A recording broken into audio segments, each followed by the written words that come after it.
Ladies and gentlemen, welcome back to the workshop. It is fantastic to have you here. Today is episode 14 of working on our now first and second sword breaker. We broke the first, we're making good progress on the second. My job now is to do some finishing work on the guard. So up we go. The inside's still rough, so it's time to clean it up.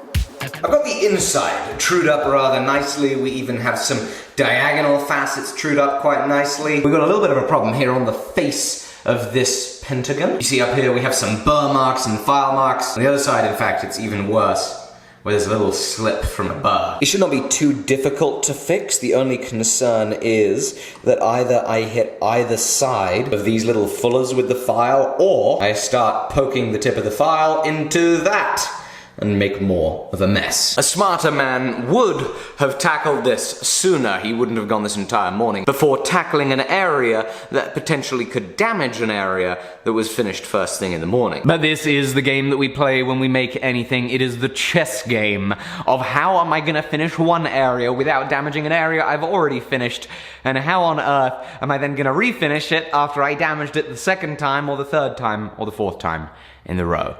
It's a good game, the order of operations, and we're gonna get back to working right after thanking today's sponsor, Raid Shadow Legends. Today's sponsor is Raid Shadow Legends. It is a brand new collection RPG game, created on the premise that not every RPG game needed to be cartoony and cutesy. They said enough with candy, rainbows, unicorns, and bright colors, and they created this raw, dark, and epic game. Raid Shadow Legends. More than 10 million players have already downloaded the game, and it is totally free to play. You can collect over 400 champions, gather orcs, knights, elves, and more, raid with friends in a clan, or dominate in a PvP arena. Anybody can find something for themselves playing Raid. Personally, I love just combating other players. Now, you don't just have to take my word about Raid. You can look on the Google Play Store. Raid has over 200,000 reviews and a whopping 4.5-star rating. So be sure at the end of this video to go and download Raid Shadow Legends. There's an awesome new rewards program for new players, which means for the first 90 days in the game, you're gonna be getting a new login reward. That link in the description gets you 50,000 silver as well as a free epic champion as part of the developer's new player program. So be sure to download it in the link in the description below. Let's get back to work.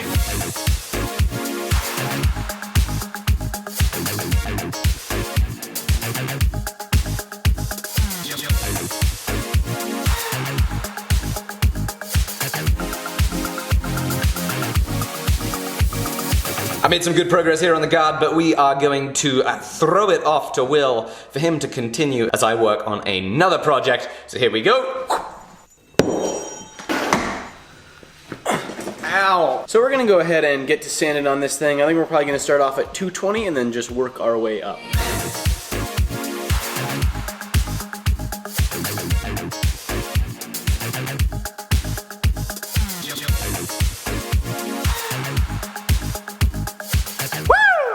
We have more great news to share with you, ladies and gentlemen. So what happened? Because we had an issue with this being off-center like a week and a half ago. It got recentered. And then this side was at an angle, so I fixed that, and now it's off-centered again. So the problem was it wasn't square on this edge here, so you took more material off, and so now again we have an off-center slot. Not the end of the world, you know, we got the one thing fixed. It's just that we're now back in July, and it's August. July is hot, and I hated July. Hey, it's cooling down, right? A little bit. So I was in Texas, I sweat a lot. The weather's cooling down now. Isn't that special police team? Because it's so hot and swampy in Texas. Because it's worse than Montana. We've already been getting lots of pushback in the comments. We're gonna get even more. Okay, here's the deal. People are like, oh, Alec keeps on coming to Texas because Texas is so great. But you could have moved anywhere in the US, including Texas. And I picked Montana. Oh, I just joined in. Uh-oh. Uh-oh! Spoiler alert. Texas is a hot, dirty swampland. Montana is fantastic. I think we've gone off the rails a little bit. I would like to let all you Texans know, just to ignore Will. Anyway, I'm sure that what I was trying to say when I talked about it cooling down is in this cooler weather now, here in Montana, it's the right time to fix these types of mistakes, so we're gonna go upstairs and try something that we haven't thought about yet. Upstairs or over there? Stairs? Well, I was thinking not this upstairs, but like this upstairs here. No, I mean like the mill. Well, I want to first try the handpiece. Okay. Because we're going to try and get a diamond cut-off disc to take off the material here. And if that doesn't work too well, we're going to put this in the mill and use some super teeny little carbide burrs somehow to do the things we got to do. Let's see if it works.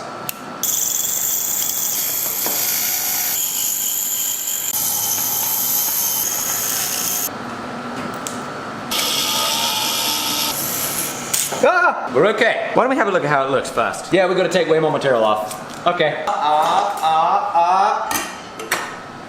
Nice and slow. Oh, we have higher grits too. Okay, we have 1,000 grit. Work. Yeah, it might be not aggressive enough. This is scary. This is horrifying. It's not taking enough. I think the next option is the mill. But while you work it up, I'm gonna start hiding off material with this. Cool. I'm gonna get the mill set up. He's gonna rough it in with the handpiece. Hopefully we can get this fixed at last. And we have ourselves a guard that's nowhere near done, but it's made progress on. Our options are this. We have one 1/8" carbide burr. Now this is just a burr, it's not a cutter, just a burr, but this fits in an 1/8" collet. We got the 1/8" collet. Option number 2 is a 2.35mm jewelry burr, which is a little bit smaller, which would be good in a 3mm collet. Option number 3 would be we take a larger collet and we then go ahead and put that burr in a collet that we make for the larger. There's no option 3 to see. My preference would be using this teeny-weeny jewelry burr, but we're gonna need to close this about 0.7mm further than we should for that to work. Not so ideal.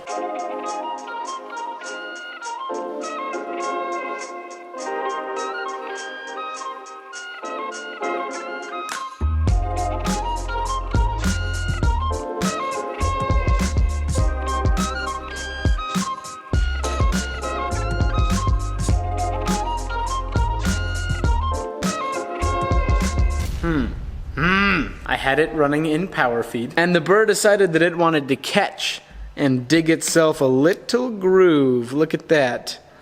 Groovy. That is a 20,000th deep groove. It is not ideal because right here, along most of it, it's 3 thou away from being even on this side. And now it is 20 thou away from being even. What's up? Well, that bird decided it wanted to take a little walk.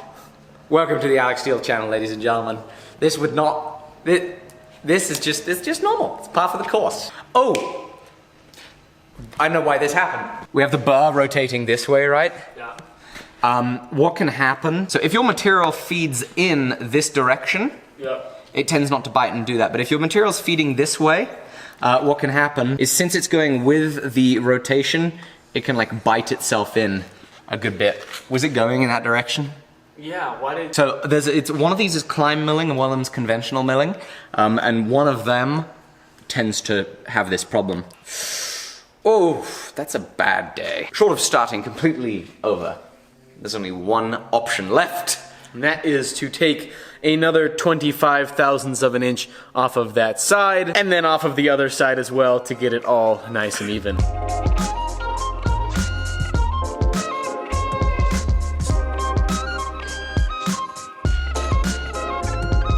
While Will is at the mill getting that set up and cleaning up the guard again, I'm gonna take the pommel and we're gonna finish this to a nicer standard. So we're gonna be running into the belt grinding room and then maybe going upstairs for a little bit of finer work.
It's been a while since I've done any gold inlay, and so, after having got a pretty nice looking finish on this in the grinding room and then at the buffer with a Scotch-Brite wheel, ran up here, did a little gold inlay practice to get a feel for it. I used this piece of round bar because this was gonna give me the experience of cutting on a radius, which is gonna be absolutely essential to be able to cut on that because that is rounded too. We've of course had a whole lot of different ideas as to how we would do the inlay on this, and so I'm going to do my final little bit of thinking and then start cutting, whether it's inside of the grooves or next to the grooves. Either way, it's soon time to make some chips and get this ready for gold. Step one is making just one channel with a flat graver. How's it going, Will? Good, how are you? I'm doing pretty well. I'm getting ready to throw some gold in this. How about you? What are you been up to? Throw it on there? I've just been milling about down there. Alec, the trick to throwing gold on there is you have to use glue. Oh. That way it sticks on. Gotcha. I think I have some hot glue stick. Is it looking good? It actually worked really well. It did? Ate through the material real easy. So surprised at how well it worked, honestly. Look at, like, it's a nice surface finish. It really is. It's not gonna be too difficult to sand up. So I think the next part is gonna be cleaning up this kind of transition between the guard and the D-ring in there, just rounding it out. It's gonna be a little bit easier now because we have more space to work, so bigger files can get in there, which will cut easier. That's the next step. Should go pretty well, but we will see. So far, every time we've said that on this guard, well, it went terribly. Every time. Yeah.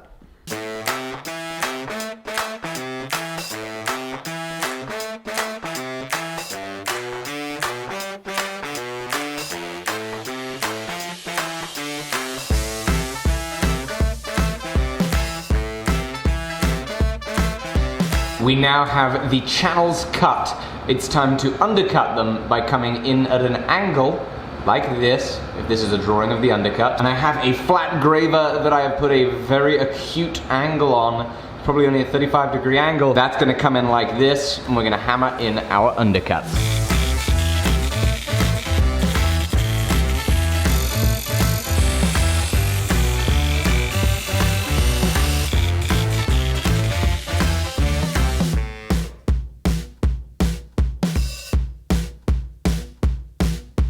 I've formed my undercuts as well as lifting up some teeth with the same tool. It is now time to throw some gold in here. Properly, the right way. We have some 0.5mm gold wire. This is fine gold wire, so it's 0.999 pure gold. It's 0.53mm thick. That's about 20 thou. And we're gonna be using the pneumatic handpiece, not with a graver in it, but with a brass rod. And by hammering this down, it is going to fill those undercuts just like a dovetail, as well as filling itself under the teeth that I raised along those channels.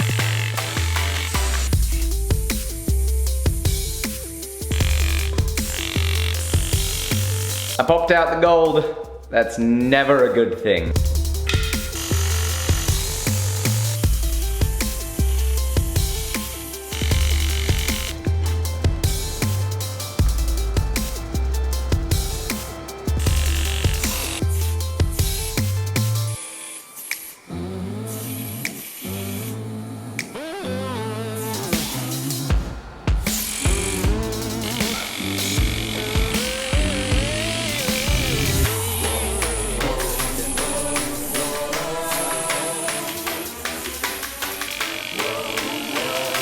I've got one line of gold inlay in. Now time to see what Will has been up to.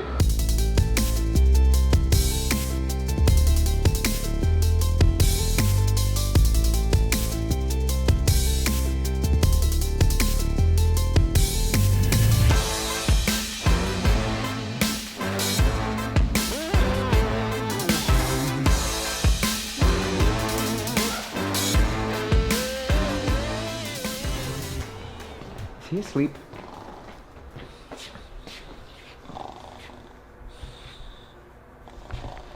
How is that possible? Will. Will. Will! Ah!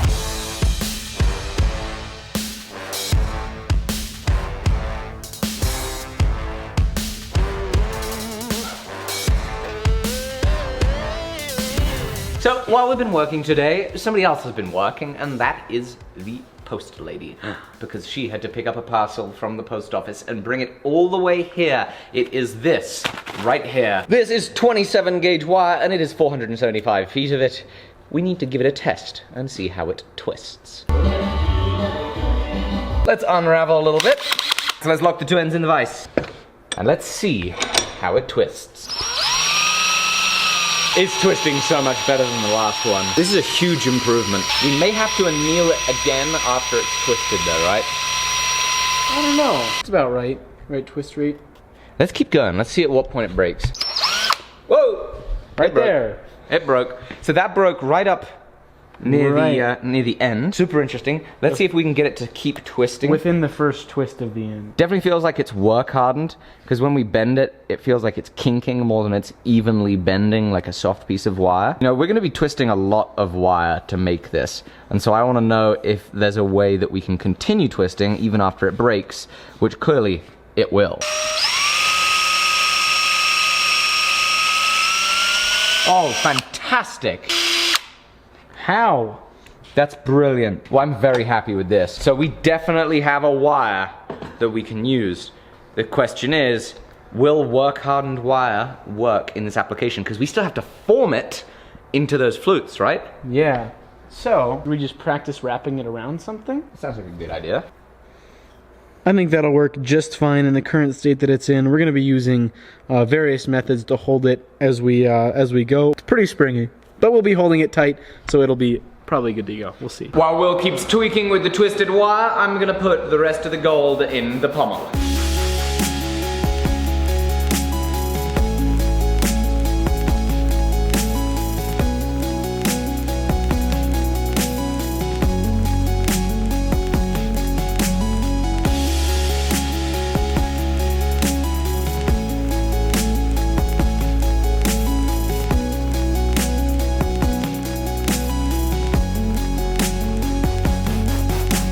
We got some gold in the pommel. Wow. Oh yeah. Look at that. It still needs cleaning up. I still need to go in with a chisel and then like finalize everything and clean it all up. I like the abstract gold inlay. Yeah, like I said, still gotta clean off the top. How is this looking? It's looking. This is a huge improvement from earlier on in the day. This is super exciting. We're thrilled that we're at last back on track for 3 weeks ago. Only 3, 4, 5 more months of this and we'll be done.